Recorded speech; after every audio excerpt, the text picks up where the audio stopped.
Bienvenue dans l'Info vous parle, le podcast de Maroc Diplomatique, votre fenêtre ouverte sur l'actualité qui façonne notre monde. Ici, chaque semaine, nous franchissons les frontières du temps et de l'espace pour vous offrir un éclairage inédit, là où le local dialogue avec l'international. Notre équipe vous présente un article clé, raconté avec finesse, rigueur et une authenticité qui fait toute la différence. Que vous soyez en pause, en route ou au travail, l'Info vous parle s'invite dans votre quotidien pour vous informer autrement, sans jamais vous détourner de votre chemin.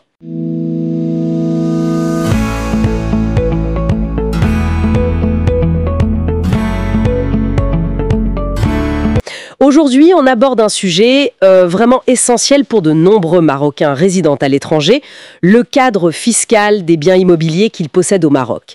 Cet attachement au pays, il se traduit souvent par l'achat d'un logement. Mais bon, les règles fiscales qui vont avec sont parfois un peu floues. On va essayer de clarifier les points clés. Posséder un bien au Maroc, c'est clair, c'est une priorité, que ce soit pour les vacances, pour la famille, ou juste, pour garder ce lien fort avec le pays. Mais au-delà de l'affectif, il y a des aspects fiscaux importants. Effectivement, c'est un point central.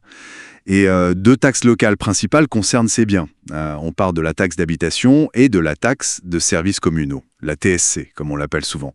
Et la bonne nouvelle, si on peut dire, pour les MRE, c'est qu'un traitement spécifique est prévu pour eux. Ah, intéressant ça. De quoi s'agit-il exactement? Quel est ce traitement spécifique? Alors en fait, les MRE bénéficient d'un abattement assez significatif de 75%. Cet abattement s'applique sur la valeur locative qui sert de base au calcul de ces deux taxes. C'est un avantage considérable, il faut le dire. Et ce qui est important aussi, c'est que cet abattement reste valable même si le logement est occupé gratuitement par le conjoint, les enfants ou les parents du propriétaire, qui eux résident au Maroc. D'accord, 75%. C'est une information vraiment cruciale. Et pour la taxe d'habitation, comment elle est calculée, celle-là? Est-ce qu'il y a des exonérations possibles? Oui, alors, elle est basée sur la valeur locative du bien. Cette valeur locative, d'ailleurs, elle est revue tous les 5 ans avec une petite hausse de 2%. Et point important, il y a une exonération temporaire à connaître. Les constructions neuves, si elles sont destinées à l'habitation principale, sont exonérées pendant les 5 années qui suivent l'achèvement des travaux. 5 ans, d'accord. C'est donc une sorte d'incitation pour les nouvelles constructions. Mais j'imagine qu'il y a aussi des obligations administratives à ne pas négliger. Oui, absolument. La communication avec l'administration fiscale est clé. Toute construction neuve ou même une extension, ça doit être déclaré. Il faut le faire à l'administration fiscale avant le 31 janvier de l'année qui suit la fin des travaux. Et c'est la même chose en cas de changement d'affectation, par exemple si un logement devient locatif, ou bien sûr en cas de changement de propriétaire. Faut tenir l'administration au courant. Et une question qui revient souvent, quid du logement qui reste vide? C'est une situation très fréquente pour les MRE qui ne viennent que pour les vacances, par exemple. Oui, c'est un point souvent un peu négligé, mais très important.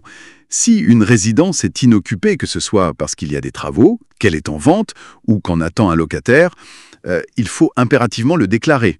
La déclaration doit se faire avant le 31 janvier de l'année suivante. Et il faut joindre les justificatifs, bien sûr.